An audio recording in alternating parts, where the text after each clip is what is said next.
Alors, on va démarrer. Alors, on est parachat Vaïgash. Vous avez trouvé Vaïgash? Alors, je passe 266. Vaïgash et la Yehuda. Donc, Yehuda, il va se présenter devant Yosef, qui est censé être paro. Vaïmer Biadoni. Il a dit Biadoni, donc mon maître. Idaberna Avdecha Bedavar Beozne Adoni. Donc, mon serviteur, je t'en prie, va parler aux oreilles de mon maître. Valichara Pecha Beavdecha, ne te mets pas, qu'il ne se mette pas en colère. Be'avdecha contre son serviteur, qui kamora qui est pas haut parce que tu es comme Pharaon. Donc il va faire une plaidoirie. Ouais. Ici, Yehuda, il va se présenter devant Yosef. Ouais. C'est important de comprendre ici quel est le scénario, parce que ici, la situation est grave. Qu'est-ce que fait Yosef? Il va dire, écoute, c'est simple, je garde Binyamin, vous pouvez rentrer chez vous. Ah oui. La fin de la paracha la semaine dernière, c'était ça, il a dit, celui qui a volé la coupe, et je le garde, et les autres, vous pouvez rentrer chez vous, pas de problème. Voilà ce qu'il leur a dit. Mais bon, Yehuda il s'est porté garant auprès de son père, et donc il va dire, il va essayer de, comment vous dire, de sensibiliser Yosef au maximum pour qu'il arrive à lâcher prise, et que lui-même, c'est Yehuda lui-même qui prend en charge de rester esclave chez Yosef. Ça va? Chez Paro. Et donc il va faire une plaidoirie, il va dire voilà, il a dit deux choses essentielles, il a dit, un, je me suis porté garant, et que si je dois rentrer, si je dois laisser Binyamin esclave chez vous et que je dois moi rentrer en retournant en Israël, comment je vais supporter de voir mon père dans cette détresse morale? Il a déjà perdu son fils Yosef, il va devoir perdre son fils Binyamin, c'est terminé, il va mourir. Donc il a dit je ne pourrai jamais supporter une chose pareille, d'autant plus que son âme est attachée à l'âme de cet enfant. C'est le seul enfant qui lui reste de sa femme. Il dit si vous gardez Binyamin, vous tuez mon père. Donc il lui dit clairement tu es un criminel quoi. Voilà ce qu'il lui dit. Et donc et sur ce et c'est là que Yosef va se dévoiler et il va dire je suis Yosef. Voilà. Et après il va se dévoiler. Donc il a attendu ce moment-là. Maintenant moi ce qui m'intéresse, on va essayer de réfléchir à qu'est-ce qu'espérait Yosef. C'est intéressant de voir que Yosef il sait pertinemment que son père est très attaché à lui. Il sait pertinemment qu'il va créer une grande souffrance à son père. Parce que quand il propose, il dit à Yehuda, écoute, je garde Binyamin, il peut tuer son père, il le sait, ça va? Il le sait. Et pourquoi il a attendu tellement d'années? Pourquoi il a... Et toute cette souffrance, pourquoi finalement? C'est incroyable, ouais. Comment un enfant il peut faire ça à son père? Et comment il a pu créer autant de problèmes à ses frères? Parce que tout ce scénario, vous êtes des espions, il leur met l'argent dans les sacoches. Après, ils s'en vont, ils découvrent qu'ils ont de l'argent sur eux. Après, finalement, ils reviennent, ils vont rembourser ce qu'ils ont reçu parce qu'ils ont dit on n'a pas payé. Donc, honnêtement, ils vont l'argent. Et après, il le reçoit gentiment. Et puis, quand ils repartent, de nouveau, il met l'argent. Et de nouveau, et là, il met la coupe. Mais qu'est-ce qu'il essayait de faire, Yosef? C'est quoi cette histoire? Oui, ça, il faut comprendre. À part ça, hein, moi, ce qui m'a choqué dans la semaine dernière, dans la paracha de la semaine dernière, c'est la façon dont les Shvatim ont de lire la réalité. Les Shvatim, c'est les enfants les tribus, les enfants de Yaakov. Regardez avec moi. Ouvrez la page.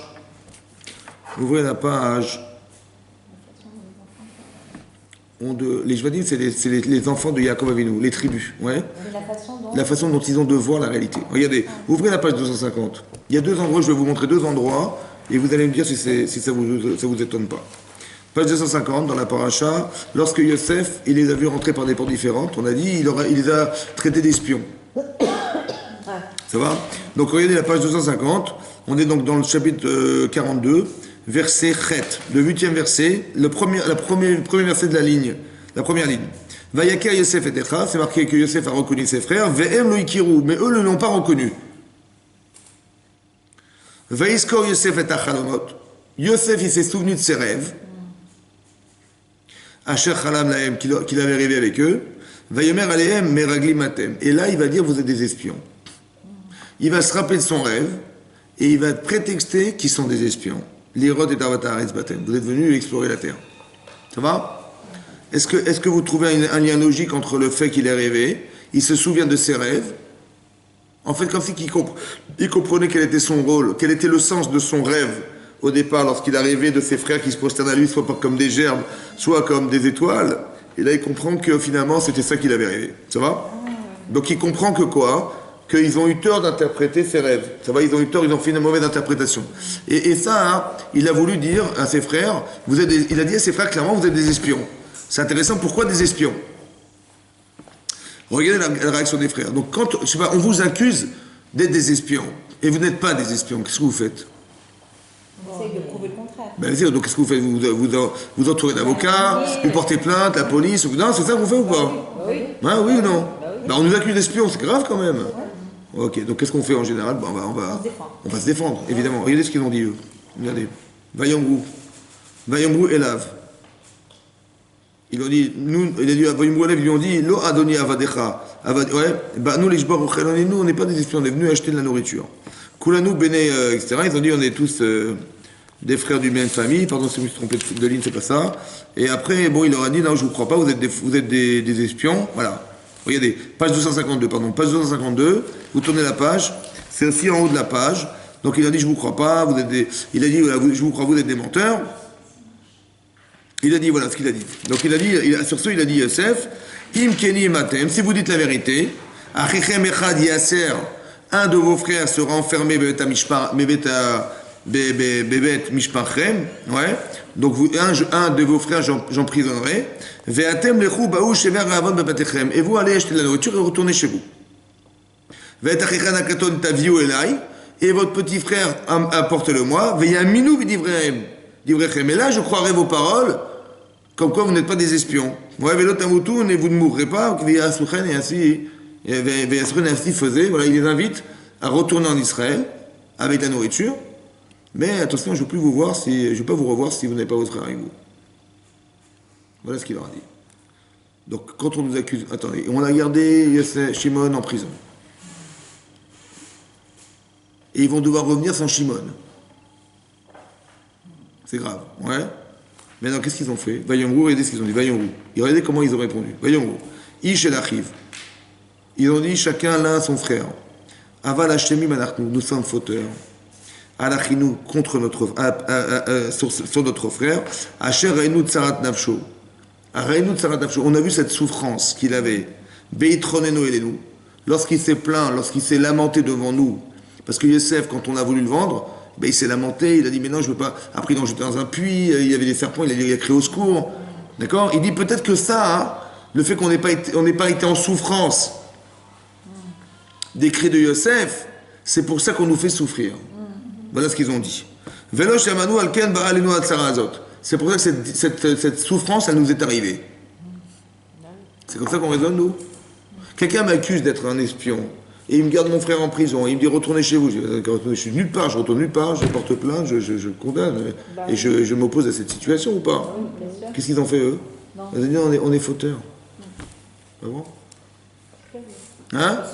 On a l'impression qu'on ne voit pas la même chose. Hein? Ils sont rappelés de mais attendez, c'est comme ça qu'on raisonne.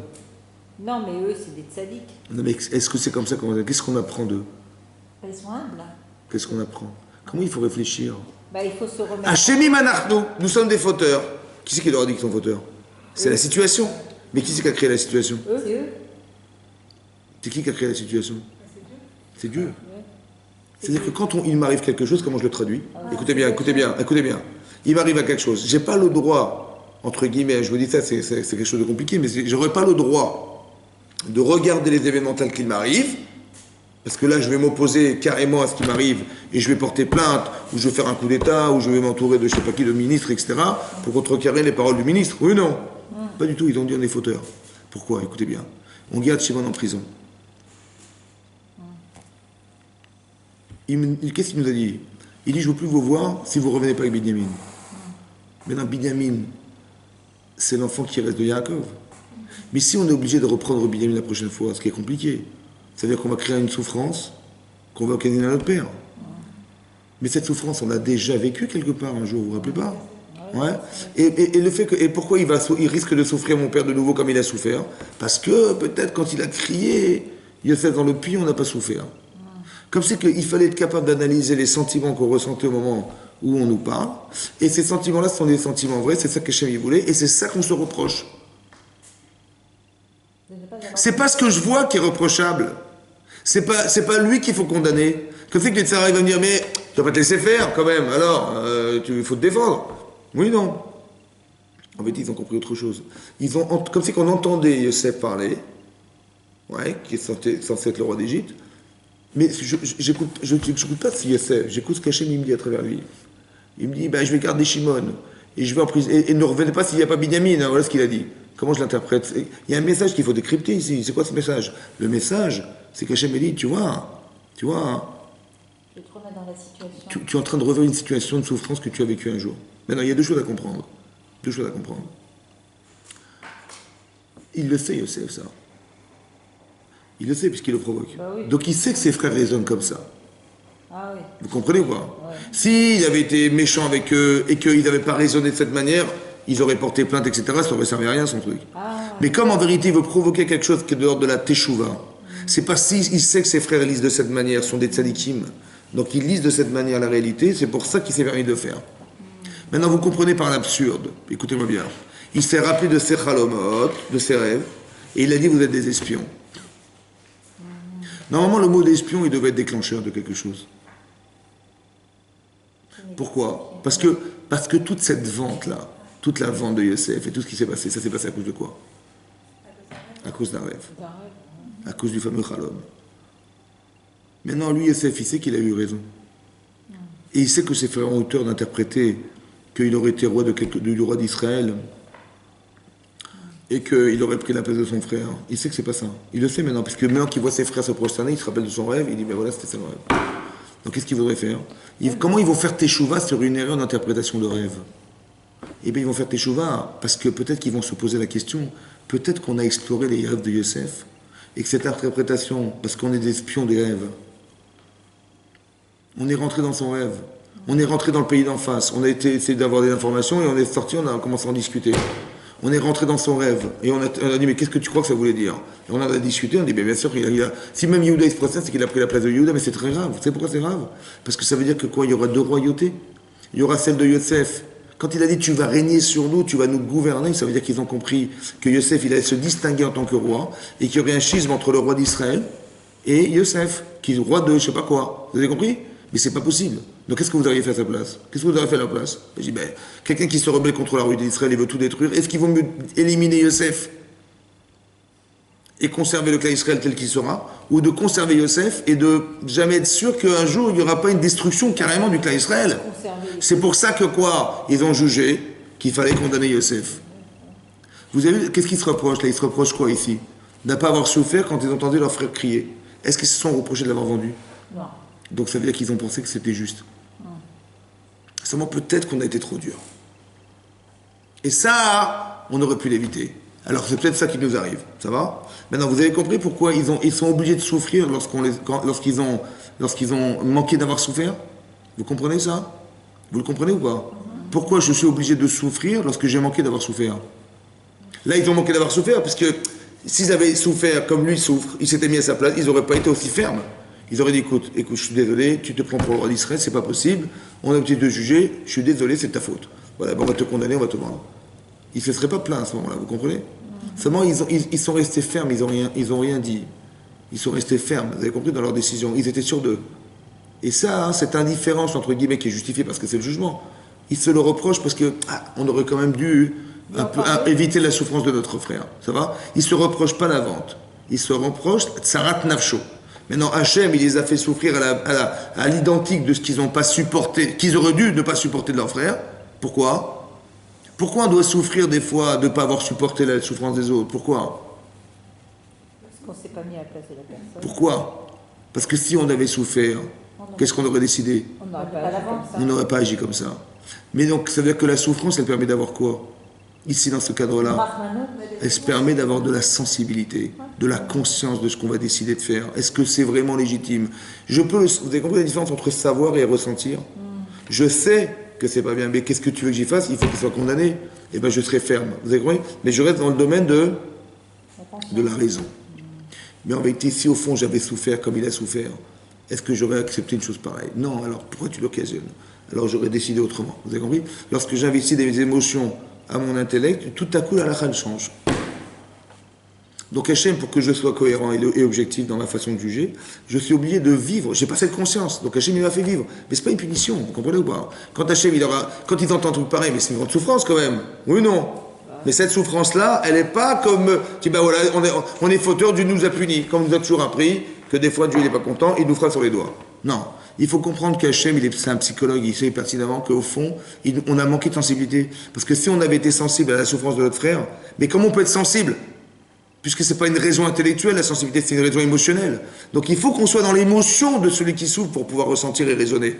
Mais comme on ne l'est pas, alors on est dans cette fermeté. On est plus dans la raison rationnelle du jugement que dans l'émotion que supporte Yosef de notre jugement. Vous avez compris? Alors Hachem, il répare comme ça. Ça va, il répare. Donc il l'a dit, voilà. Donc ça, c'est ce qu'ils ont compris. Donc il dit, puisqu'ils raisonnent comme ça, je vais dire mes raglim. Je sais qu'ils raisonnent comme ça. Mais mes raglim, des explorateurs, des espions, ça n'a pas marché. Donc qu'est-ce qu'il a fait? Ça n'a pas marché. Alors il a dit, je vais prendre Binyamin. En fait, je vais prendre Binyamin, ça veut dire que je vais reproduire à l'identique ce que mes frères ont fait de moi.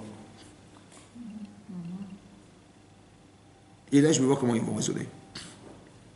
Si ils raisonnent de la même manière, c'est qu'ils n'ont pas fait Teshuvah. Si ils sont sensibles à la souffrance occasionnée par Binyamin et sur son père, alors là, ils auront fait Teshuvah, ils auront compris. Ça veut dire que, écoutez-moi bien, pour la Teshuvah, hein, vous avez compris, ce que je vais vous donner un principe de base qu'il faut comprendre dans la Teshuvah, ici. Ce que Yosef il veut faire, hein, oui, quand on dit, tiens, on a fait Teshuvah, quand est-ce qu'on sait qu'on a effacé nos fautes? Quand est-ce qu'on sait que ça a été agréé? Comment on va le savoir? Nous, on n'est pas dans le ciel pour le savoir. Tu es dans le ciel, Philippe, toi, tu sais comment ça se passe? Moi non plus. Alors comment on va savoir? Comment sur Terre je peux être sûr que ça efface mes fautes? Ouais? Hein? Comment? Parce qu'à l'époque, on était insensible à la chose, et après, on devient sensible à ça. C'est-à-dire qu'on a changé de point de vue. On est plus la même personne. Exactement. C'est ça la capara. J'ai honte de ne pas avoir été sensible. Vous avez compris ça? Maintenant, ce que j'ai vécu, en vérité, m'a aidé à avoir honte. Parce que maintenant que je souffre à l'idée de savoir que je vais être obligé d'aller chercher Binyamin et de mettre mon père en souffrance, ce que j'ai fait avec Yosef. Vous avez compris ce lien? Mais oui, ils peuvent se dire que ce n'est pas les mêmes circonstances, donc ils n'ont pas à agir de la même façon. Pourquoi? En quoi c'est pas les mêmes?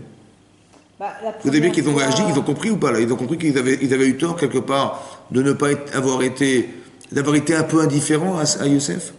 Oui, ça. C'est-à-dire que des fois, vous savez, dans la vie, des fois, on est tellement dans la certitude de se justifier qu'on ne regarde pas les à côté. Toute la périphérie qui est autour de la souffrance, des machins, ce que ça occasionne, c'est normal, c'est de sa faute. On va dire comme ça, si je le vois et qu'il crie, c'est de sa faute. Voilà. Il vaut mieux qu'il crie qu'il meure. Vous avez compris, on se justifie des raisons qui vont faire que finalement, on n'est pas juste dans la façon de juger les autres. Donc qu'est-ce que fait Hachem? Il dit, tiens, là, il t'a manqué quelque chose. Alors je vais vivre une souffrance qui est équivalente à ce que j'ai vécu, mais qui est un paramètre essentiel dans ma teshuva parce qu'il ne faut pas regarder les événements tels qu'ils sont vécus, tu vois, les personnages, monsieur c'est Pharaon, on est en Égypte, non, essaie de comprendre autre chose. Ne regarde pas la personne, essaie de comprendre ce qu'il te dit. Et ce qu'il te dit, ça te touche, et c'est ça qu'il voulait faire Hachem.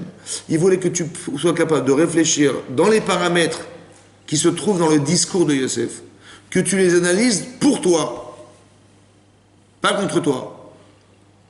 Vous avez compris? C'est pour ça qu'il faut avoir des bonnes midotes. Parce qu'en général, ce genre de choses, on les refuse. Parce que ce qui m'en met en cause, je ne l'accepte pas. Ça va? Et je suis plus dans le dire je vais me défendre que de dire je vais accepter ce que je suis en train de vivre. En général, quand on m'accuse, je me défends. C'est un système automatique. Et là, on voit qu'ils vont raisonner différemment. Vous avez compris ça? Ok. Regardez la fin de la paracha de Miketz. Donc ils vont être très bien reçus, par Yosef. Évidemment, Binyamin arrive à la maison, il arrive là-bas, on le présente à Yosef, il dit excusez-moi, je vous avais accusé à tort d'être des Méranim, excusez-moi, il va les inviter, ils vont manger ensemble, etc. Et puis finalement, donc, il dit, on est très contents, ils vont se quitter, et quand ils vont partir, il va dire à sa police, à la police là, il va leur dire écoutez, remettez l'argent.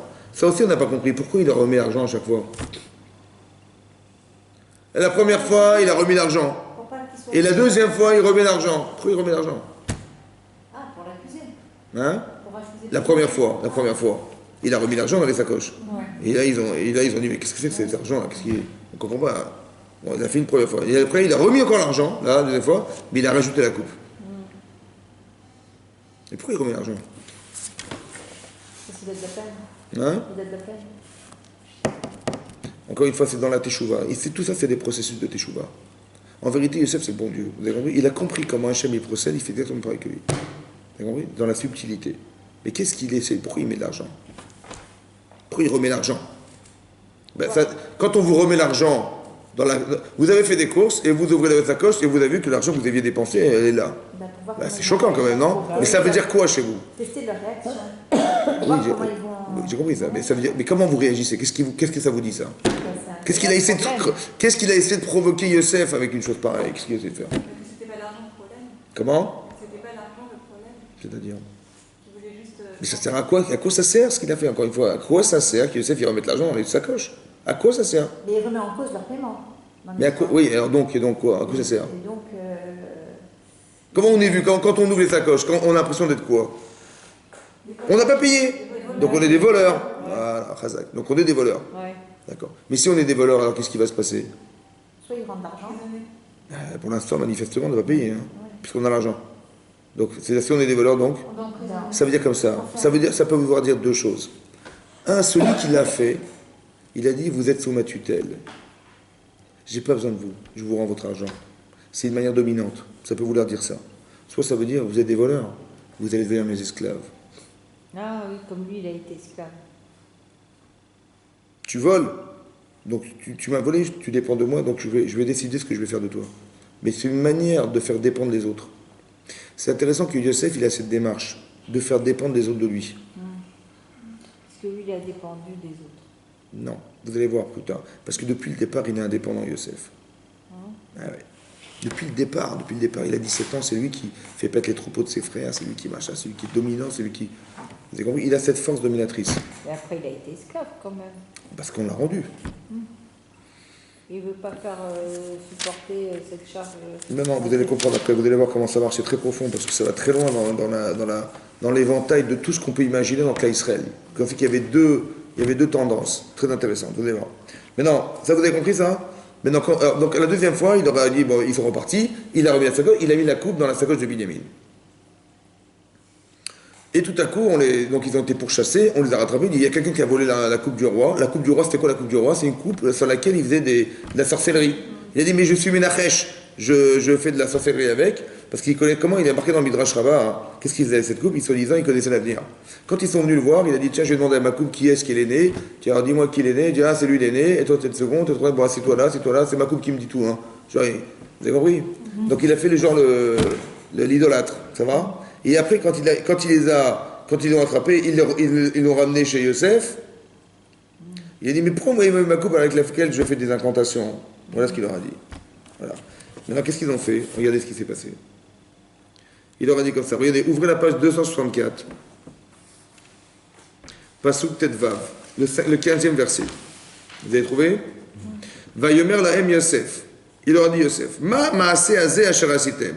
Qu'est-ce que vous avez été faire? Allo yedartem ki nachesh inachesh ish ashakamoni. Vous savez que je fais des incantations de la sorcellerie avec un homme comme moi. Vous savez que ce que je fais avec pour moi, il volait ma coupe. Ça vous rappelle rien, ça?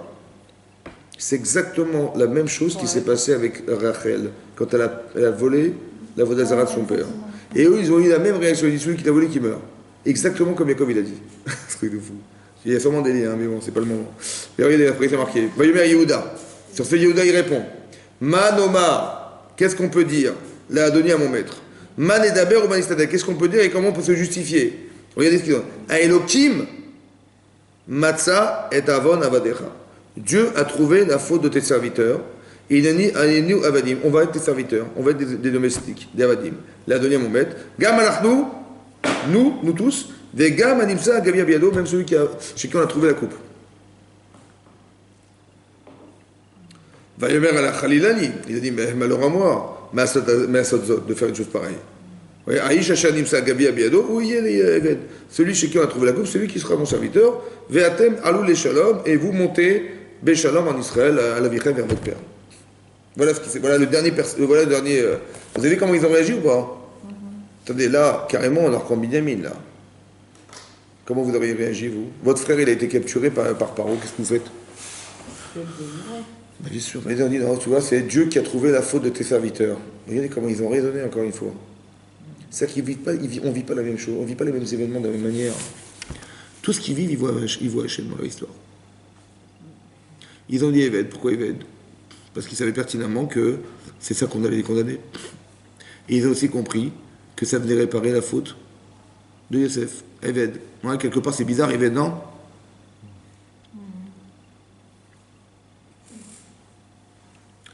Ok. À la suite de ça, Yehuda, il intervient. Pourquoi c'est Yehuda qui intervient?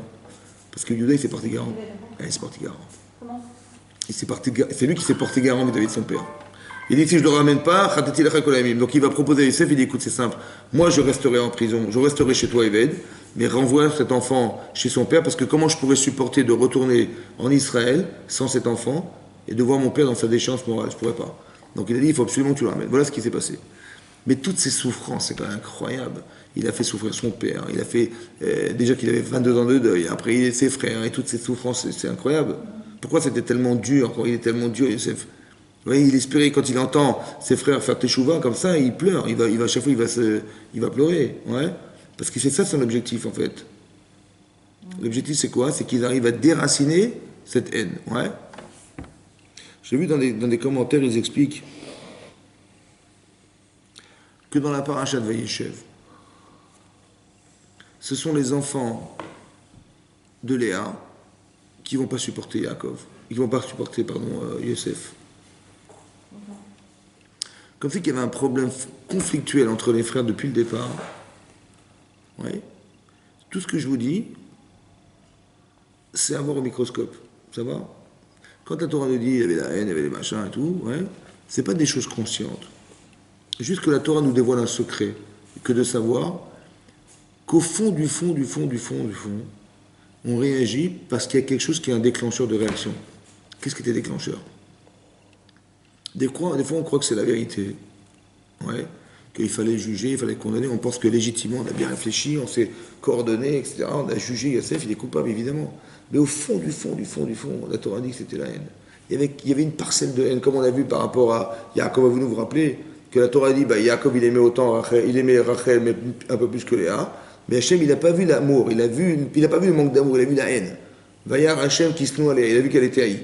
C'est-à-dire que ça, que pour Hachem, c'est inconcevable. C'est-à-dire qu'on est dans la haine, vous avez compris? Ce petite parcelle d'inconscient qu'il y a chez Yaakov Avinu, qui va générer chez lui cette différence et qui va être mal vécue derrière, on avait expliqué, c'est peut-être pour ça qu'on est dans un terrain de haine. C'est-à-dire que les enfants de Léa, tout à coup, ils ne vont pas supporter les enfants de Rachel. Et c'est pour cette raison, au fond du fond, qu'ils ont jugé Yosef de cette manière et qu'ils l'ont condamné. Oui. Ouais. C'est-à-dire que toute la pensée qu'on peut avoir et toute l'articulation de la pensée, nous on croit que, mais c'est ça que ça veut dire, et on interprète, c'est l'interprétation intellectuelle, mais peut-être que derrière tout ça, il y a un malaise. C'est pour ça que je vous ai toujours expliqué, quand on fait des choix, il faut toujours regarder la source. Ne regardez pas les éléments autour, ça s'en fout ça. Vous avez compris? Oui, on peut faire des avérantes, on dit, moi je recommencerai plus, je ne ferai plus, j'ai fait ça, je ne le fais plus. Voilà. Mais c'est bon, pourquoi tu l'as fait? Vous avez compris? Mais là on parle des avot, on parle de tzadikim. C'est sûr que la faute elle n'est pas superficielle. Donc elle est profonde, c'est quelque chose qui est profond. Ouais, où il faut aller. Qu'Hachem il est obligé de créer des circonstances, où Yosef va créer des choses pour justement expliquer aux gens quelle était la source de leurs problèmes. Qu'en vérité c'était la haine de Yosef, la jalousie de Yosef. C'est ça. Maintenant, s'ils arrivent à éprouver de l'amour pour Binyamin, écoutez ce que je vous dis. Hein. Si j'exprime de l'amour pour Binyamin parce que je vais défendre Binyamin aux yeux de Paro, peut-être que je vais récupérer, non pas en faisant teshuva sur la haine, mais en ayant une preuve d'amour pour son frère. Vous avez compris? Peut-être ça aussi c'est correcteur de faute. Tu peux dire si tu peux, je ne le supporte pas. Mais si tu es capable d'exprimer de l'amour pour la personne qui n'est pas Yosef, hein, mais qui fait partie de la famille de Rachel, qui est Binyamin, de cette manière, tu vas corriger positivement ce qui était au départ négatif. Mais vous avez compris ce que je veux dire? Ce que je vous dis là, c'est ce que fait Hachem en permanence. Si tu exprimes quelque chose de positif, ou alors tu souffres de ce que tu n'as pas su faire, c'est comme ça qu'on arrive à vivre. C'est comme ça qu'on vit en fait. C'est ça la vie. Vivre, c'est réagir. Donc si tu réagis en disant mais je vais défendre mon frère, alors qu'au fond de toi, il fait partie des enfants de Rachel qui au fond de toi ne sont pas légitimes, entre guillemets, parce que ma mère, vous avez compris? Tout ce que je vous dis est inconscient. Hein. Vous avez compris tout ce que je vous dis, c'est des décalages qui ont été créés au départ et qui sont l'origine d'une défaillance ou d'une interprétation où on ne veut pas avoir Yosef, où on ne veut pas qu'il soit possible qu'il soit roi. Mais on va l'interpréter comme Yosef est un rachat, comme Esav, il s'est pris pour je sais pas quoi, il a voulu tuer notre père Yaakov Avinu, comme Ishmaël, il a voulu essayer d'assassiner Yitzhak, etc. Vous avez compris, il y a toujours un délinquant, entre guillemets, dans la famille, et il va par exemple prendre le pouvoir. Le Bechor, c'était Esav. Mais il aurait été sorti une catastrophe. Heureusement que mon père, il a racheté sa Bechora. Mais lui, va se rebeller contre la Bechora de Yaakov. Autant que Yosef, il se rebelle contre la Bechora, le droit d'aînesse, de Yehuda. Ça va? Comme ça que ça se lit. Mais est-ce que ce que je pense est juste? C'est ça le problème. Vous avez compris, c'est toujours ça le problème. Est-ce que je suis dans la bonne interprétation? Mais l'interprétation, elle n'est pas seulement raisonnable ou raisonnée, elle est surtout aussi émotionnelle. Est-ce qu'au fond, j'avais envie de penser comme ça? C'est ça le problème, vous avez compris? Maintenant, Yosef, il va s'arranger pour créer une situation similaire. Il va dire comme ça, comme c'est qu'il disait à Yehuda, écoute, voilà, je te crée cette situation, qu'est-ce que t'en penses? Voilà, je te garde, Binyamin, qu'est-ce que t'en penses? Ouais, il va dire, mais attends, si tu fais ça, d'abord, c'est impossible parce que c'est moi qui suis garant. Je vais vous dire même mieux que ça, écoutez-moi bien. Écoutez bien. Pourquoi tout à coup il s'énerve? Yehuda. Parce que qui était présent au moment de la vente? Tous les frères. Sauf les deux, toutes là. Qui c'est qui a décidé de le tuer? C'est Yehuda. C'est Shimon. Shimon. C'est pour ça qu'il l'a mis dans un trou. Pour qu'il soit méchaper sur la faute de l'avoir mis dans un trou. Qui c'est qui a décidé de tuer Shimon, de tuer Yosef? C'est Shimon et Lévi. Achim, ils étaient frères, ouais, ils étaient complices pour tuer Yosef. Mais comme Shimon, il était virulent contre Yosef et il voulait le tuer en le tuant carrément, c'est lui qu'on a mis dans un trou. Pourquoi dans le bord? On l'a mis dans une prison. Parce que Yosef, il a vécu la prison. Donc le mettre en prison, c'était réparer la faute de l'avoir mis en prison. C'est-à-dire de l'avoir enfermé dans un trou. Vous avez compris? Donc il va se resensibiliser. La capara, c'est de revivre une situation commune pour arriver à se dire, bah, tiens, si j'avais été à sa place, j'aurais pas supporté ça. Vous avez compris? C'est pour ça qu'il a mis lui en prison. Pourquoi il a choisi Shimon? Et à part ça, hein, il essaie à chaque fois de réparer. Vous avez vu l'amour qu'il a de ses frères ou pas? C'est-à-dire qu'encore une fois, on ne réfléchit pas de la même manière. Comment ça se pense, ça? En général, on est rebelle contre les gens qui nous ont fait du mal. Oui ou non? Alors, je vais vous dire un principe. Les gens qui nous ont fait du mal, on ne les aime pas. Mais j'aime pas la personne. Comment je dois réfléchir, moi, dorénavant? Est-ce que j'aime pas la personne? Je dis, cette personne, je la supporte plus. Ouais. Je dois pas aimer la personne, ou je dois pas aimer ce qu'elle pense, la personne. Je dois pas aimer ce qu'elle pense. C'est très important ce que je vous dis là. En général, on n'aime pas la personne. Mais je dis, mais non, la personne n'a rien à voir. C'est ce qu'elle a pensé qui est faux. Vous avez compris? Ça, c'est une réponse, je donne une réponse. Comment Yosef, il a pu ne pas avoir de rancune ou de jalousie? La Torah dit, il ne faut pas être rancunier, il ne faut pas être vengeur. Mais comment tu peux faire? C'est simple. Ce qu'il pense, c'est pas une partie de moi. C'est vrai, mais c'est ce qu'elle a pensé. Est-ce que c'est la pensée, c'est la personne? Non. Non, mais il y a peut-être des pensées, il y a eu des actes. Est-ce que l'acte, c'est la personne? Une partie. L'acte, c'est la dérivée de la pensée. Donc, qu'est-ce qu'il faut changer? La personne, la pensée. La pensée. Donc, j'ai pas de haine vis-à-vis d'elle. Je supporte pas ce qu'elle a fait. Je supporte pas ce qu'elle a pensé. Donc, si je change la pensée, ben, je l'adore. La personne. Mais bien sûr. Vous avez compris? C'est comme ça qu'on se sort de la haine et de la jalousie. C'est très très difficile d'aller Mais changer non. la pensée de quelqu'un. Mais c'est ça qui est vrai, en fait. Est-ce que je vous dis est vrai? C'est pour ça qu'il dit, vous avez mal réfléchi, vous avez cru ça. En vérité, ils ne sont pas mauvais. Les gens, ça n'existe pas un rachat, en vérité. Un rachat, c'est un type qui pense mal. Oui, non. Donc si tu lui apprends à penser juste, il va avoir honte d'avoir pensé mal, il va changer. Ben, ce type est très bien. On ne peut pas dire que Yosef. Vous avez compris? Donc il n'y a pas de haine de la personne, il n'y a pas de jalousie de la personne, je ne suis pas rancunier vis-à-vis d'elle. Au contraire, je dis, j'aurais pu avoir pitié. Par amour pour la personne, j'aurais dû avoir pitié d'elle en disant, ben, la pauvre, elle pense mal, elle est bête.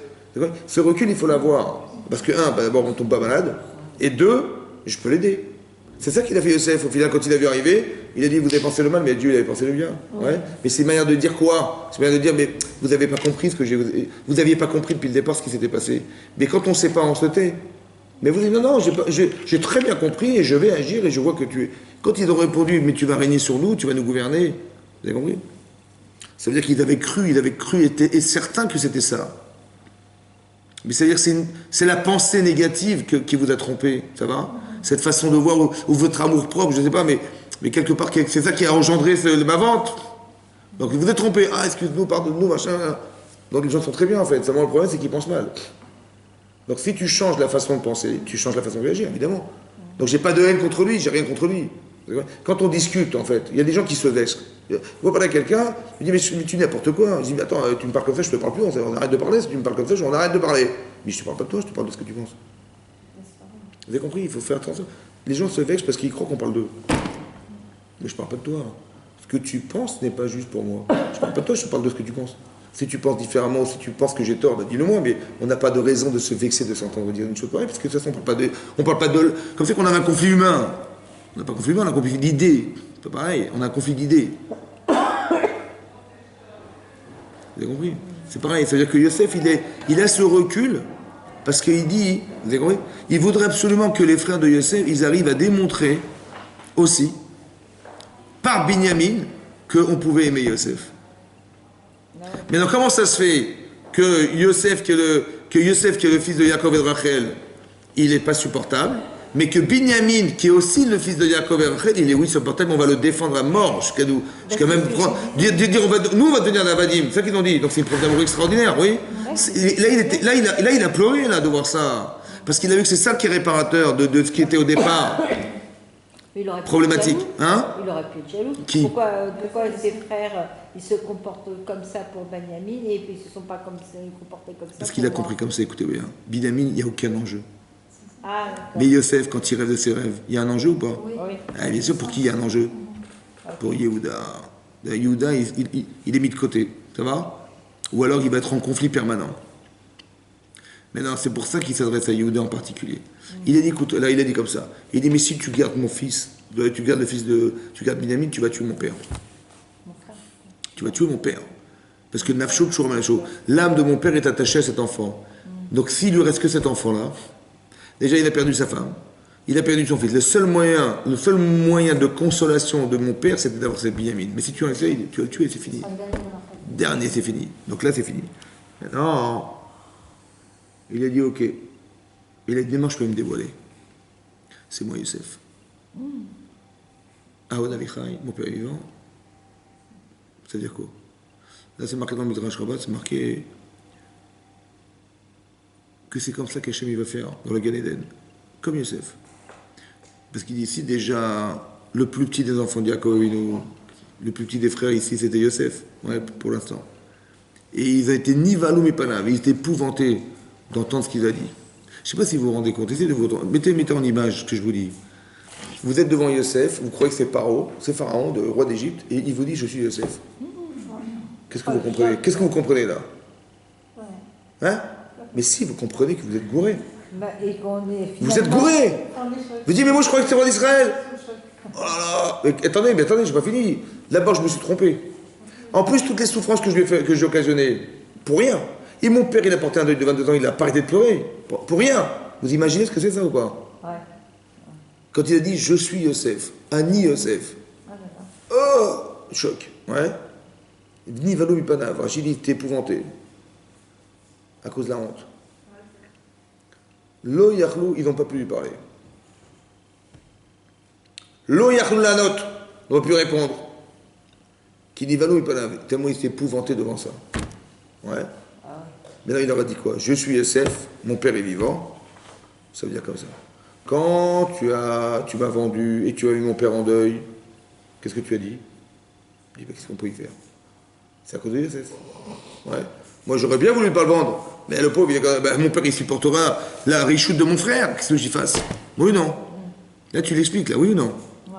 Pourquoi tu l'expliques pas pour mon père, quand tu dis David Binyamin? Ah, tu vois bien que la différence, c'est quoi? C'est que là, il y a un parti pris avec moi, là, il n'y en a pas. Ouais. C'est quoi le parti pris? C'est que tu as cru que c'est ça la faute. C'est là la faute. Il y a un parti pris avec moi, que tu n'as pas avec ton frère. Que là, tu vas le défendre à fond. Parce que qu'est-ce que tu as à voir avec Binyamin? Tu n'as rien à voir. Par contre, moi, tu avais un problème avec moi. Donc, est-ce que c'est pas par hasard? C'est pas ici logique que tu m'aies vendu et esclave, etc., que tu m'as vendu parce que tu avais à perdre quelque chose? Le fait que je sois resté à la maison avec mon père, oui, n'est-ce pas? À la différence de mon frère. Là, tu dis, tu défends Binyamin à fond, tu dis, mais moi, je vais te lever, moi, laisse-le partir lui. Mais pourquoi t'as pas pensé comme ça pour moi? Ouais. T'as compris? Ça veut dire que Yosef, il crée une situation que Yehuda, il va juger coupable. C'est lui qui a jugé qu'elle était coupable. Maintenant qu'il a jugé qu'elle est coupable, alors tu peux lui dire, c'était toi. Tu dis, quand tu as pensé, mais si tu prends mon frère et tu le gardes, tu tues mon père. C'est clair. Je dis, mais attends, j'ai pas compris, mon père est encore vivant? Mais comment il peut être vivant si tu m'as vendu? Tu savais combien mon père était attaché à moi, ouais? Pourquoi tu n'as pas pensé que tu allais tuer mon père en me vendant? Et qu'est-ce qu'il répond? Rien à répondre. Il a compris qu'il s'est gouré. Il a compris ou pas comment ça marche? Et bien ça, c'est comme ça qu'Hachem va nous juger à la fin des temps aussi, pareil. Mais ça veut dire pour dire quoi? Écoutez bien. Très intéressant, c'est une bonne parenthèse à vous expliquer. Quand vous faites un reproche à quelqu'un, il est marqué dans le texte de la Torah, il aurait dit je suis SF. Il ne pouvait pas répondre. Ils étaient épouvantés. Ça veut dire quoi ne pas pouvoir répondre? Ça veut dire quoi ne pas pouvoir répondre? Parce que Ça veut dire quoi? Je sais en français ça veut dire, mais ça veut dire quoi? Ça veut dire quoi? Ça veut dire quoi ne pas pouvoir répondre? Ça veut dire qu'il se sentait coupable. Et s'il pouvait répondre? Et s'il pouvait répondre alors? Bah, ça veut dire qu'il se sentait pas coupable. Et s'il pouvait répondre? Il dit, ici, quand je fais un reproche à quelqu'un, ici, il ne pouvait pas répondre. Ils ont fait échouva parce qu'ils ne pouvaient pas répondre. Bah oui. Ça veut dire quoi? Ça veut dire que s'ils pouvaient répondre, Ils n'ont pas Eh fait ben, de donc qu'est-ce que je dois faire quand je fais un reproche à quelqu'un? se remettre en cause. Moi, quand je fais un reproche à quelqu'un, Eh bien, je veux voir il ne Hachem. faut pas qu'il puisse répondre. Ah oui. Parce que s'il peut répondre, qu'est-ce que j'ai fait? humilier. J'ai humilié.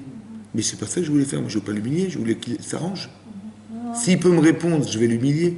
Oui, mais s'il répond pas. Alors que je n'ai pas le droit de l'humilier. Donc il faut se trouver un argument.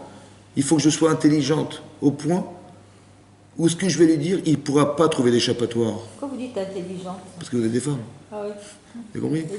Il faut qu'on arrive à trouver un argument, tu n'as pas vu ta perruque, un argument où il faut qu'elle ne puisse pas répondre la personne en face de moi. Parce que si elle peut répondre, c'est moi qui ai eu tort de lui faire le reproche. Parce que maintenant je lui ai fait la honte alors que j'ai rien gagné. Lo yachou la nototo. Mais comment je peux faire? Comment on peut faire? Le seul moyen qu'il a trouvé, c'est de le faire juger la situation. Ah oui. Qu'est-ce que t'en penses? Dis-moi, voilà, ce cas-là, qu'est-ce que t'en penses? Il va dire, ça c'est coupable. Ah bon, c'est coupable? Tiens, puisque tu l'as jugé, alors tu peux pas refuser le fait que tu sois fauteur.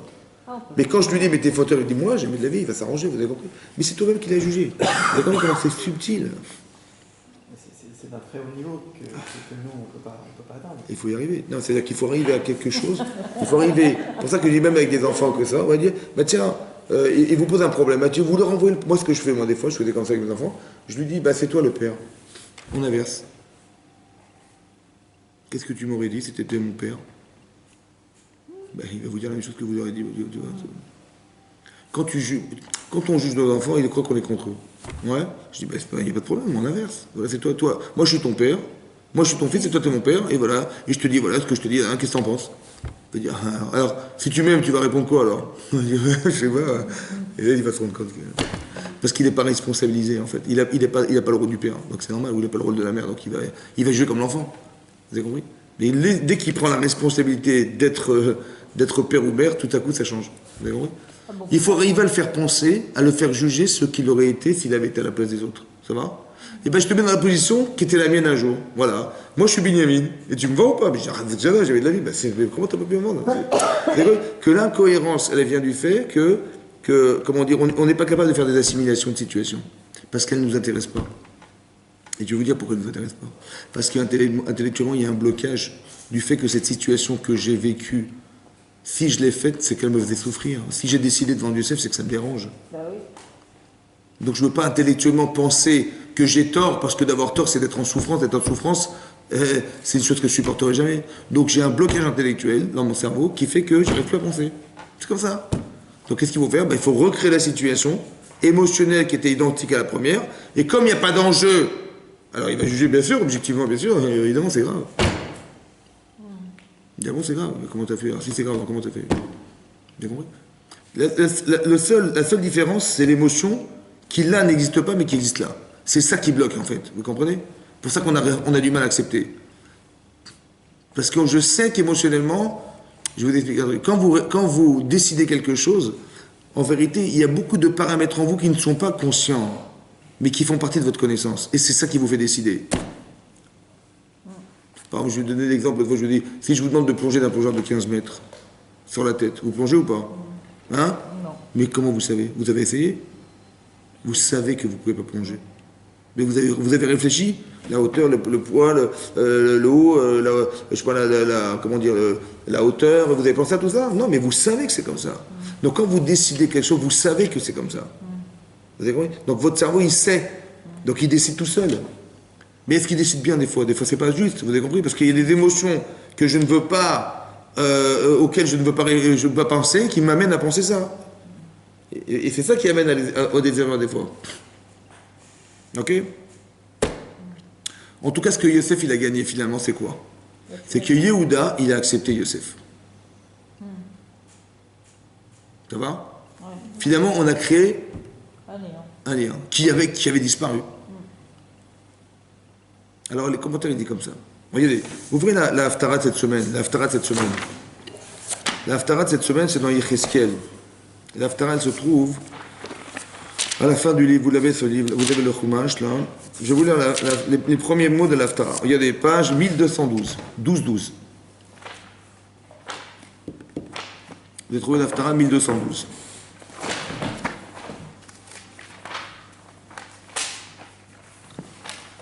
Vous avez trouvé? Il est marqué Haftarah de Vaïgash. C'est marqué. Vaïd var Hashem, et là il est mort. Voici les paroles d'Hachem. Donc c'est Yecheskel qui est un prophète qui parle. Et il dit Vaïd var Hashem, et là il est mort. Voici les paroles d'Hachem vers moi qui ont dit Ata ben Adam, toi, fils de l'homme, kach lecha etz echad. Prends un arbre, prends une branche. Un etz, prends un bois. Urtov alav le Yehuda ou le Bnei Israël. Écrit dessus les Yehuda ou le Bnei Israël chaverav. Yehuda et les enfants d'Israël, ses amis. Ve lakach etz echad, urtov alav, et prend un autre bois et écrit dessus le Yosef etz Ephraim. Yosef, le bois d'Ephraim. Uvolchol bet Israël chaverav, et tout Israël, ses amis. Vekarav otam echad el echad, et rapproche l'un à l'autre. Lecha ou le etz echad ve'ayu le achadim biadecha, et qu'ils soient rassemblés dans tes mains. וכאשר יאמרו אליך בני עמך לאמור, הלא תגיד לנו מה כל אלה, ici te demande mais qu'est-ce que tu fais? דבר אליהם, כה אמר השם אלוקים, הנה אני לוקח את עץ יוסף, je prends le bois de Yosef, asher biyad Ephraim, qui se trouve dans la main d'Ephraim, ושבטי ישראל et des tribus d'Israël, חבריו סמי, ונתתי אותם עליו, את עץ יהודה, ועשיתם לעץ אחד, et fait de cet arbre-là, de bois-là, un seul bois. C'est-à-dire que là, on est en train de prophétiser la fin des temps ici. Et il dit qu'à la fin des temps, il n'y aura pas Yosef et Yehuda séparés. Prends un bois et prends l'autre bois et greffe-les. Il va y avoir un miracle, les bois vont se greffer, ça va faire un seul bois. Ce qui aurait dû être au départ un seul bois. Parce que quand Yosef a dit, je vous en prie, écoutez-moi, quand il raconte ses rêves, est-ce qu'il était contre Yehuda? Non. Il voulait s'associer à Yehuda. Eux, ils ont cru qu'ils voulaient se distancer. Ça va? Et là, il y a marqué à la fin des temps, tu verras que on va les rassembler. Ça veut dire quoi? C'est quoi cette histoire? Alors comme ça. En vérité, il y a deux formules il y a deux personnalités ici, et il y a deux formules d'Avodat Hashem dans Klal Israël. Dans les commentaires, c'est marqué comme ça. Que Yehuda, il a une faculté à penser qui est de dire tout ce qui vient d'Hachem, c'est Tziyat Adishmaya. Ça veut dire que c'est une aide d'Hachem, une aide de Dieu. Par exemple, Rachel et Léa ont deux façons de cultiver leur rapport avec Hachem qui sont complètement différents. Rachel, elle pleure parce qu'elle dit voilà, mon mazal c'était Esav, il est devenu Racha, j'ai pas envie de l'épouser, donc elle pleure, elle espère que. Et par sa prière, dit le Midrash. Pardon, excusez-moi. Léa, pardon. Léa, on dit Léa est née à Rakot, elle était larmoyante, et Rachel était Ifatoar. Ouais. Mais qu'est-ce qu'elle fait en pleurant? Pourquoi elle pleure? Elle pleure parce qu'elle espère qu'elle va pas épouser cet homme et qu'Hachem il va lui présenter un tzaddik. Et donc elle pleure, elle prie Hachem, qu'Hachem l'aide. Et le Midrash dit que non seulement elle a épousé Yaakov, mais elle a épousé avant sa sœur. Tellement sa prière elle était forte. Donc elle demande de l'aide d'Hachem. Mais Rachel, c'est pas ça, elle. Rachel, elle est indépendante. Quand elle voit une situation où sa sœur, elle rentre dans la roupa, elle dit, mais écoute, prends les simanim. Donc c'est une femme d'action, c'est une femme indépendante. Elle va engendrer un enfant qui est de l'indépendance. Yosef, c'est un tzaddik. On dit Yosef, tzaddik. Ouais, c'est un tzaddik, ça veut dire quoi, tzaddik? C'est il s'autogère. Rachel, elle va engendrer un enfant qui va s'autogérer.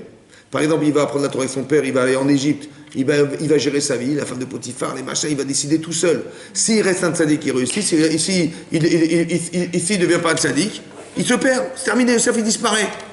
À la différence de Yehuda, que Yehuda, il représente le clan Israël dans son entité, parce qu'il est le roi du clan Israël. Et lui, il dit, nous, on attend, on est en permanence avec Akadosh Baruch Hu. Ouais.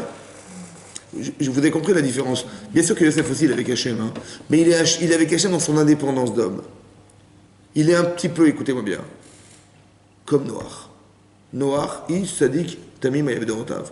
Il y a un homme sur la terre qui peut permettre à sa famille d'exister jusqu'à présent. Le monde disparaît autour de lui. Mais lui, il est capable d'entretenir sa famille, d'être un tzaddik Yesod Olam. Le tzaddik, pas Yesod Olam, la base du monde, mais la base de sa famille qui va subsister jusqu'à pouvoir continuer à vivre après le déluge. Yosef, tzaddik Yesod Olam. Et à lui tout seul, il fait tenir le monde. C'est pour ça qu'il a la faculté à nourrir l'Égypte, qui est l'endroit qui va nourrir le monde en famine.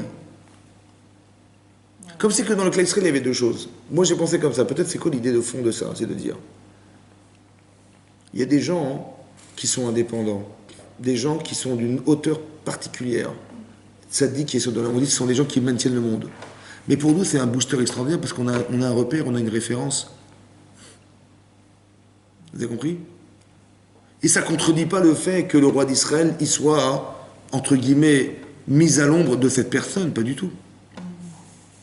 Il y a comme si qu'il y avait la culture du klal, la culture, c'est la culture de la généralité des choses, et la culture de la personnalité, qu'on va personnaliser les repères.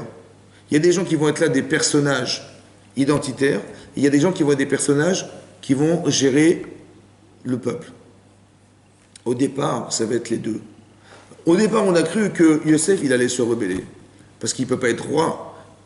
Il ne peut pas être roi contre Yehuda, c'est pas possible. En fait, on n'avait pas compris que Yosef, il doit exister dans son indépendance. Mais il doit accompagner le roi. Alors que nous, on a cru qu'il allait se dissocier du roi. Il va nous créer des problèmes. Ouais. Et tout ce que démontre Yosef, quand il rend l'argent, pourquoi il rend l'argent? Pour dire, mais vous ne comprenez pas que je suis indépendant. Je n'ai pas besoin de vous. C'est ça qu'il a voulu dire quand il rend l'argent. Il se suffit à lui-même, vous comprenez, c'est ça.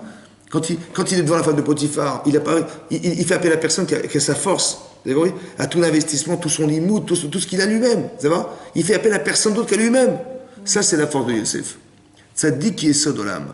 C'est un tzaddik qui est la base du monde. Ça veut dire que lui, il s'autogère. Alors que Yehuda, c'est l'inverse. Yehuda, il va être modé l'Hachem. Il va être modé qui s'est trompé. Il va se remettre en question. Ouais. Quand sa femme, elle va lui dire, mais regarde à qui appartient ces objets, c'est de lui dont je suis enceinte, il va dire, elle a raison. C'est ce qui m'est mené. Mais ça veut dire quoi, ça qui m'est mené? Elle va dire, c'est raisonnable. Je veux pas être irraisonné. Ce serait malhonnête de penser que je vais la tuer alors qu'elle a raison. Ça va? Donc il raisonne et il décide. Dotaina, ils sont partis à Dotan pour juger Yosef. Parce que Dotaina, c'est Dotan, c'est Dain. On va juger Yosef dans l'endroit. Ça va? Mais ça veut dire qu'on est dans la réflexion. Comme si que le monde de la réflexion, c'était Yehuda. Et le monde du cœur, il va essayer de changer leurs émotions, Yosef. Il va essayer de leur faire ressentir ce qu'il a ressenti. Il va essayer d'effacer l'amertume qu'il leur a créée, etc., qu'ils ont créé chez lui. Etc. Donc, on est plus dans le cœur. Un peu, regardez cette image dans votre tête. Yehuda, c'est le cerveau, celui qui gère tout mon corps. Et Yosef, c'est le cœur, celui qui va donner l'impulsion. C'est un membre indépendant qui ne gère il gère une partie du corps, ouais, mais le cœur, c'est les émotions. Et on a souvent expliqué dans les cours que la pensée, c'est au départ un désir. C'est parce que je désire que je pense. Oui, donc l'impulsion, en vérité, c'était Yosef. Celui qui devait impulser les émotions et la pensée de Yehuda, c'était Yosef. Ils sont indissociables. Alors que quand on a créé la fracture, qu'est-ce qu'on fait? On a coupé en deux. C'est pour ça que vous verrez dans l'histoire, qu'il y a eu Shaoul comme roi.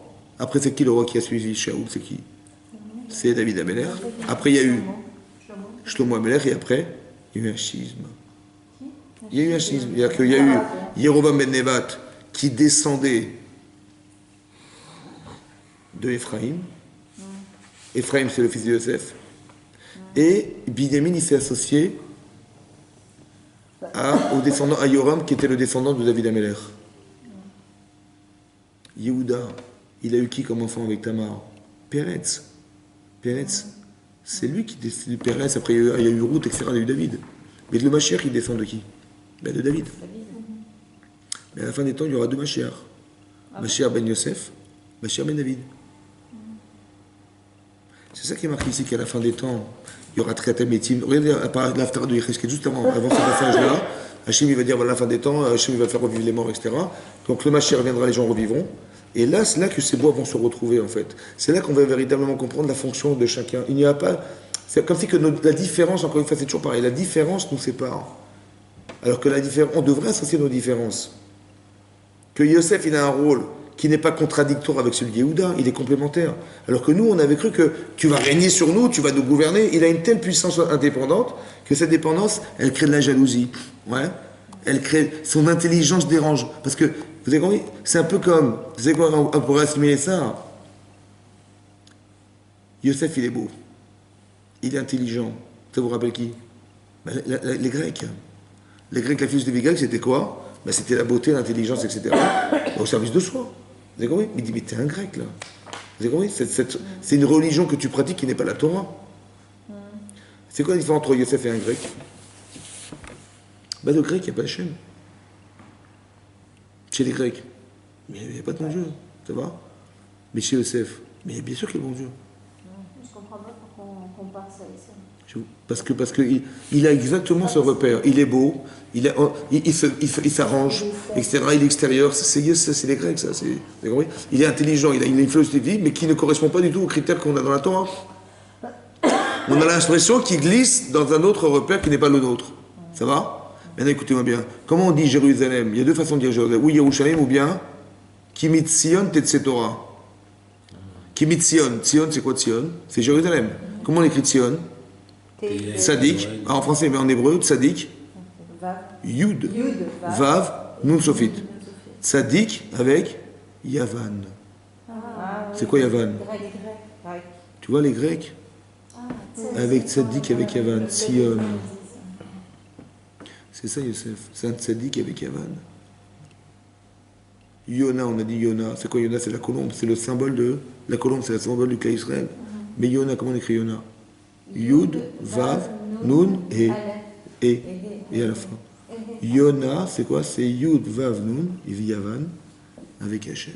Ben, c'est pour ça que Jérusalem, il y a tellement de Exactement. Vous avez compris? Yavan, c'est les Grecs. La philosophie, elle n'est pas fausse, elle est vraie. Il faut qu'Hachem soit dedans quand même. Où est-ce qu'il est Hachem dans ton truc? C'est un peu comme Yosef au départ, quand il a fait son rêve. Il est où Hachem dans son rêve? il y en avait pas. Tiens, Yavan. Tiens, un Grec. Je veux pas de ça, on veut pas de ça, tu fais peur. Vous avez compris? Si tu avais dit Hachem m'a fait rêver, machin, j'aurais compris. Comme tu as dit à la fin, dans la paracha de Vaïgash, il va dire, mais c'est Hachem qui avait tout préparé. Ce langage-là, ça me soulage. Mais quand tu parles pas d'Hachem dans tes rêves, ça nous fait peur. Donc tu es le Yavan sans mettre le Tzadik. Tu mets la Yona sans mettre le E à la fin. Tu mets Yavan sans Yona, sans la colombe, sans le E. Ça dérange. Vous avez compris? C'est ça dont ils ont eu peur. Encore une fois, ils ont raisonné comme des tzadikim. Seulement, il y a une manière d'interpréter les dires qui font croire que c'est ça le jeu du Yetzer. Mais au départ, il y avait deux entités indépendantes. Quand vous allez voir dans la parashat Shemot, que lorsque Yosef va mourir, les frères vont disparaître et la génération qu'il a connue, on va s'assimiler. Parce qu'on n'a pas de repère. Vous avez compris? Yosef a disparu. On n'a pas de repère. On tend vers quelqu'un. On a un rave, on a un tzadik, on a quelqu'un. On a un repère. On dit, tiens, on va ressembler à ça. Voilà, c'est la locomotive. Mais il faut une locomotive. Vous avez compris? Mais Yosef, il fait partie, je pense, de la locomotive du Kla Israël. C'est quelqu'un qui, on voudrait inspirer. Il est beau, il est grand, il est fort, il est intelligent, il est dans la Torah, il est Gatchama, il est parfait, cet homme, il est parfait, vous avez compris? Mais il est indépendant. Mais cette indépendance, elle peut avoir deux sens. Soit elle dérange, soit elle arrange. Soit je suis joyeux de la personne si je suis proche de ce qu'il est, soit je suis tellement loin que je dis, elle va qu'on arrive à lui. Vous avez compris? Mais il faut des repères. Je pense que les deux sont vrais. Alors qu'on a voulu casser ce repère. Et c'est ça qui a créé la fracture, et c'est ça qui va créer aussi. Tous ces problèmes vont être créés parce que, quelque part, on a une lecture qui n'est pas dans le sens de. Il n'y a pas Hachem là-dedans. Ou bien nous, on raisonne dans l'espoir qu'Hachem va nous aider. Alors que lui, il n'a pas. Un truc comme ça qu'il pouvait s'en passer. Il a un rôle à jouer, mais dis-moi, vous savez, c'est pas moi qui apprête les règles, je sais que tout ce que je suis, c'est Hachem. Je le sais. Mais je sais ce que je vais faire, je vais diriger l'Égypte, je vais diriger machin, avec le pouvoir qu'Hachem m'a donné. Ça, c'est Yosef, ça. Vous avez compris? Il dit, voilà, Hachem m'a donné un pouvoir, qu'est-ce que je fais avec? Ben voilà, je vais diriger l'Égypte, etc. Voilà, je vais faire ce que j'ai à faire. Pourquoi il devait faire ça en fait? Pourquoi il enrichit l'Égypte? Il enrichit l'Égypte, tout l'argent du monde est en Égypte. Pourquoi faire? Vous savez pourquoi? Pour faire Pour ses frères. pour Hein? récupérer ses frères. Parce Hachem, il a dit un jour à Abraham, tes enfants, ils vont passer 400 ans en Égypte, mais ils sortiront des Rechouch Gadol, avec de grandes richesses. Maintenant, qui c'est qui va accomplir la volonté d'Hachem? C'est moi. C'est pour ça qu'il a fait ça. Mais pourquoi il a Comme ça, ils sortiront avec des grandes... Parce que si la promesse d'Hachem, elle ne pourra pas s'accomplir à cause de moi, c'est pour ça que je suis roi, moi, pour rien d'autre. Il ne fait que la volonté d'Hachem, mais avec tout son pouvoir d'homme, vous comprenez? Il est indépendant. Cette différence-là, c'est ça. Il fallait pouvoir comprendre qu'on devait associer ces différences. Que j'ai un homme qui est seul, entre guillemets, qui existe tout seul, et j'ai le clan Israël à part. Mais comment il a senti, je veux dire, cette... C'est ça le sens du rêve. C'est pour ça qu'il est arrivé. C'est ça qu'il dit, je vous en prie, écoutez ce que je vous dis. Shimouna, je vous en prie, écoutez-moi. On a l'impression qu'il est en train de les insulter. Écoutez, je vais vous dire que vous êtes des nuls. C'est comme ça qu'on comprend. C'est pas ça qu'il a dit. Écoutez, j'ai une indépendance qui doit avoir un sens. Écoutez ce que je vous dis. Ne soyez pas jaloux de ce que je suis, mais écoutez le sens que peut avoir la différence que je représente. Shimouna, je vous en prie, écoutez-moi. Oui, mais il n'a pas eu le même langage que C'est pour ça que ça problème. C'est pour ça qu'il est devenu évêque. On a expliqué dans les cours qu'il est devenu esclave parce que c'est la seule manière, si vous voulez, de se rendre cette humilité-là, elle l'aurait sauvé, mais il ne l'avait pas, entre guillemets. Donc, il faut qu'il se devienne un esclave, il faut qu'il arrive à expérimenter cette situation qui va le rendre humble pour pouvoir un jour dire, c'est pas moi, c'est... Vous avez compris? Il est dans le rayonnement alors qu'il devrait rayonner à l'intérieur. Vous avez compris? Fais de toi quelque chose. Hachem, il n'a pas dit, tu as un rachat, ou je ne sais pas ce qu'il a pensé, que tu dois te confondre à la famille. Non, non. Ton indépendance, tu la conserves, elle est originale, et tu dois la mettre en exergue. Mais pas contre le système. C'est ça qu'il lui dit. Mais alors, tel que c'est vécu, c'est un schisme, c'est de ta faute. Alors, il devient évêque. Évêque, ça veut dire que tu vas devenir un esclave. C'est qu'un esclave, c'est quelqu'un qui va faire sans pouvoir parler de son rayonnement. Vous avez compris? Donc, tu vas expérimenter ce que tu es en devenant humble. Ça marche, ça va prendre 13 ans pour qu'il arrive à comprendre ça. 13 ans de sa vie, ça a pris. Parce que ce qu'il va dire, vous savez, c'est pas moi, c'est bon Dieu. Parce qu'il aurait pu encore rayonner devant Paro. Vous avez compris que tout ce qu'il veut réussir à faire, c'est ça. C'est pour ça que plus tard, on verra dans la paracha, que quand finalement il va se révéler à ses frères, et là c'est marqué dans la Torah qu'ils vont s'enlacer Binyamin et Yosef, et ils vont pleurer sur les coups. Il y a marqué que Yosef il va tomber sur les coups de Binyamin, sur le coup de Binyamin, et Binyamin sur le coup de Yosef. Et ils vont pleurer. Bah, on dit, bah oui, ils pleurent parce qu'ils se sont quittés quand ils étaient très jeunes. Ouais. Mais Rachid amène une Gemara qui dit qu'ils ont pleuré sur le Khorban Habayit, la destruction du temple. Il était sur quel territoire le temple? sur Jérusalem, Sur le territoire de qui? Pardon. de Juda, des Égyptiens. En fait, Yerushalem était coupé en deux. Il y avait le territoire de Binyamin et le territoire des Palestiniens. Ouais. Le territoire de Binyamin et le territoire de Yehuda. Mais le Beth Amikdash, il était sur le territoire de Binyamin. Pourquoi sur le territoire de Binyamin? Moi j'ai pensé à Mshat. Pourquoi Binyamin? Le Mashiach. Mais pourquoi il était. Par quelle route il a eu que son territoire il est tombé là? Chez lui. Pourquoi? Par Yosef. Qui c'est qui a permis de faire le shalom entre les frères et Yosef? Ah, c'est Binyamin. Qu'est-ce que c'est que le Beth Amikdash? C'est la réconciliation. C'est le lien entre Hachem et les hommes. Ouais. C'est quoi le coup? C'est le lien entre ma tête et mon corps. Ouais. Et c'est quoi le Beth Amikdash? C'est le lien entre Hachem et les hommes. Et qui c'est qui a fait le lien? Ben, c'est lui. Et ben, il a le mérite d'être le lien. Le Beth Amikdash est construit par là. Vous avez compris? Mais pourquoi il était aussi dans le territoire de Yehuda? Pourquoi Pourquoi le Beth Amikdash il se trouve à Jérusalem, qui est le territoire de Yehuda aussi? Parce qu'il fallait créer le lien entre la famille de Rachel et la famille de Léa. Il fallait que ce lien qui a été coupé, il fallait qu'il se rejoigne. Il va se rejoindre, vous avez compris ce que ça veut dire? Et là, le Beth Amikdash était là. Maintenant, ils ont pleuré. Pourquoi il a pleuré? Pourquoi ils ont pleuré? Ils ont pleuré la destruction. Mais à cause de quoi la destruction? De la haine. La haine, c'est quoi la haine? C'est cette fameuse haine là qu'on voit là. La fameuse haine entre les frères qui n'a pas été solutionnée jusqu'au bout. Il a pleuré de voir que le travail qu'il avait peut-être fait Yosef, il a marché jusqu'au Beth Amikdash. Mais il restait quelque chose. La teshuva, elle n'était pas complète. À cause de quoi? Parce que quand on fait teshuva, il faut aller au fond. Ouais, il faut aller au bout de soi. Et là, il a vu qu'il devait rester quelque chose, et c'est ça qui va... Et jusqu'à aujourd'hui, cette haine, elle va rester. C'est-à-dire que, en vérité, tous les conflits qu'on voit, le racisme et tout ça, ce sont des dérivés, tout ça. Ouais. Parce qu'on ne supporte pas la différence, on ne supporte pas machin, on ne supporte pas les riches, les pauvres, machin. La haine, la jalousie, les machins, ce sont que des conséquences, ouais, d'une situation mal comprise au départ. On n'a pas compris que chacun, il a une valeur intrinsèquement liée à lui. Et que l'association de nos différences, elle va enrichir. Alors que nous, on croit qu'on l'appauvrit. S'il y a des Noirs, des Jaunes, des Japonais, des machins, je sais pas quoi, des gens qui sont pas comme nous, on les supporte pas. Tu vois? Mais pourquoi tu supportes pas la différence? Alors que tu devrais t'associer à la différence, tu devrais dire mais c'est super, on a une variété de gens qui sont différents, c'est super. Et ben non, on dit non, il faut qu'ils soient bons, yeux bleus, avec un des machins. Voilà ce qu'on veut, la race aryenne, tous ces machins, tout ça c'est pareil. C'est un système dans lequel on veut éliminer tout ce qui n'est pas comme soi. Alors qu'on devrait s'enrichir de la différence. Vous avez compris ce système? C'est ça qui est marqué là. Qu'on espère qu'un jour Binyamin, que Yosef et Yehuda ils vont se retrouver. Et pas que la différence va les séparer. C'est ça la fin des temps. Ouais, c'est pour qu'il y aura un Mashiach ben David, un Mashiach ben Yosef, parce que chacun a une fonction différente qui n'est pas contradictoire à l'autre, mais qu'on espère qu'un jour ils vont se relier. C'est ça qui est marqué ici dans la paraphta de cette semaine, que Yecheskel il va dire à la fin des temps, il y aura 2 bois, on va faire un seul arbre avec. C'est qui Yecheskel ben Bouzi, c'est un avis, un prophète. Est-ce que c'est clair et net? Baruch Hashem. Voilà, Chazak.